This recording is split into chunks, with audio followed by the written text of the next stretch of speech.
Boa noite, gente. Agora a gente vai ler Esther, capítulo 3 e Atos 26. Bora lá. O plano de Amã para exterminar os judeus. Depois desses acontecimentos, o rei Xerxes honrou Amã, filho de Amedata, descendente de Agaque, promovendo-o e dando-lhe uma posição mais elevada do que a todos os demais nobres. Todos os oficiais do palácio curvavam-se e prostravam-se diante de Amã, conforme as ordens do rei. Mardoqueu, porém, não se curvava e nem se prostrava diante dele. Então, os oficiais do palácio real perguntaram a Mardoqueu: por que você não obedece à ordem do rei? Dia após dia, eles lhe falavam, mas ele não lhes dava atenção e dizia que era judeu. Então, contaram tudo a Amã para ver o comportamento de Mardoqueu seria tolerado. Quando Amã viu que Mardoqueu não se curvava nem se prostrava, ficou muito irado. Contudo, sabendo que era o povo de Mardoqueu, achou que não bastava matá-lo. Em vez disso, Amã procurou uma forma de exterminar todos os judeus, o povo de Mardoqueu, em todo o império de Xerxes. No primeiro mês do 12º ano do reinado de Xerxes, no mês de Nisan, lançaram o pur, isto é, a sorte, na presença de Amã, a fim de escolher um dia e um mês para executar o plano. E foi sorteado o 12º mês, o mês de Adar. Então Amã disse ao rei Xerxes: existe certo povo disperso e espalhado entre o povo de todas as suas províncias do teu império, cujos costumes são diferentes de todos os outros povos e que não obedecem às leis do rei. Não convém ao rei tolerá-los. Se for do agrado do rei, que se decrete a destruição deles, e eu colocarei 350 toneladas de prata na tesouraria real à disposição para que se execute esse trabalho. Em vista disso, o rei tirou seu anel-selo do seu dedo e deu a Amã, o inimigo dos judeus, filho de Amedata, descendente de Agag, e lhe disse: fique com a prata e faça com o povo que você achar melhor. Assim, no 13º dia do primeiro mês, os secretários do rei foram convocados. Amã ordenou que escrevessem cartas na língua e na escrita de cada povo aos sátrapas do rei, aos governadores de várias províncias e aos chefes de cada povo. Tudo foi escrito em nome do rei Xerxes e selado com seu anel. As cartas foram enviadas por mensageiros a todas as províncias do império, com a ordem de exterminar e aniquilar completamente os judeus, jovens, idosos, mulheres e crianças, num único dia, o 13º dia do 12º mês, o mês de Adar, e de saquear os seus bens. Uma cópia do decreto foi publicada como lei em cada província e levada ao conhecimento do povo de cada nação, a fim de que estivessem prontos para aquele dia. Por ordem do rei, os mensageiros saíram às pressas e o decreto foi publicado na cidade de Suzã. O rei e Amã assentaram-se para beber, mas a cidade de Suzã estava em confusão. Gente, essa história é muito boa. Como Deus, livra esse povo, cara, é muito bom. Acompanhem toda noite que a gente vai seguindo. Mas agora vamos lá, Atos 26. Então Agripa disse a Paulo: você tem permissão para falar em sua defesa. A seguir, Paulo fez sinal com a mão e começou a sua defesa. Rei Agripa, considero-me feliz por hoje poder estar em sua presença para trazer a minha defesa contra todas as acusações dos judeus, especialmente porque estás bem familiarizado com todos os costumes e controvérsias deles. Portanto, peço que me ouça pacientemente.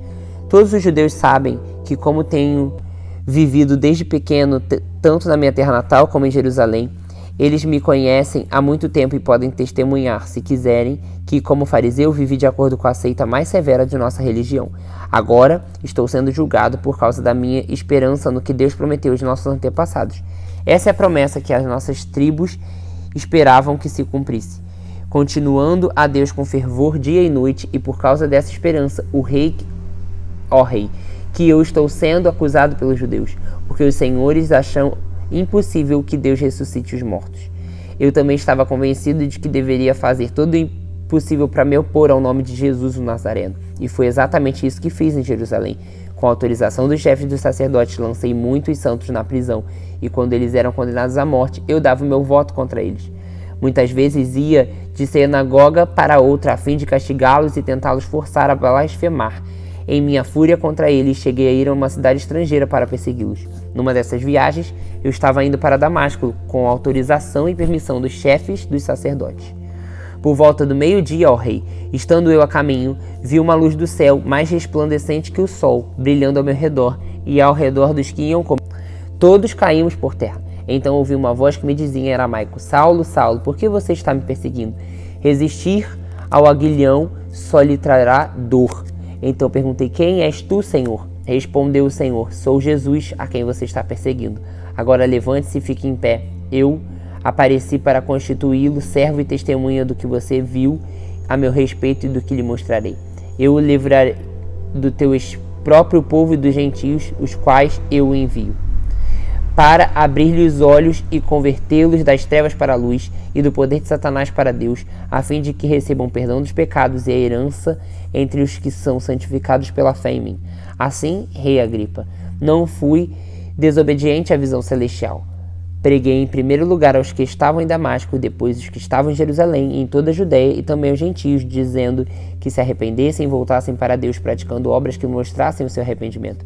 Por isso, os judeus me prenderam no pátio do templo e tentaram matar-me. Mas tenho contado com a ajuda de Deus até o dia de hoje. Por esse motivo estou aqui e dou testemunho tanto a gente simples quanto a gente importante. Não estou dizendo nada além do que os profetas e Moisés disseram que haveria de acontecer.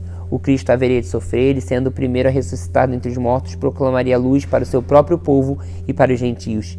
A esta altura, Festo interrompeu a defesa de Paulo e disse em voz alta: você está louco, Paulo.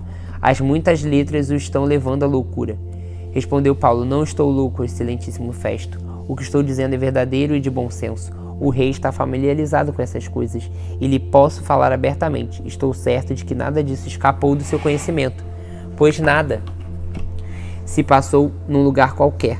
Rei Agripa, crês nos profetas? Eu sei que sim. Então Agripa disse a Paulo: você acha que em tão pouco tempo pode convencer-me a tornar-me cristão? Paulo respondeu: em pouco ou em muito tempo peço a Deus que não apenas tu, mas todos os que hoje me ouvem se tornem como eu, porém sem algemas. O rei se levantou e com ele o governador e Berenice, como também os que estavam assentados com eles, saindo do salão, comentavam entre si: esse homem não fez nada que mereça a morte ou prisão. Agripa disse a Festo: ele poderia ser posto em liberdade se não tivesse apelado para César. E é isso, gente. Amanhã de manhã nos vemos para mais um dia de leitura.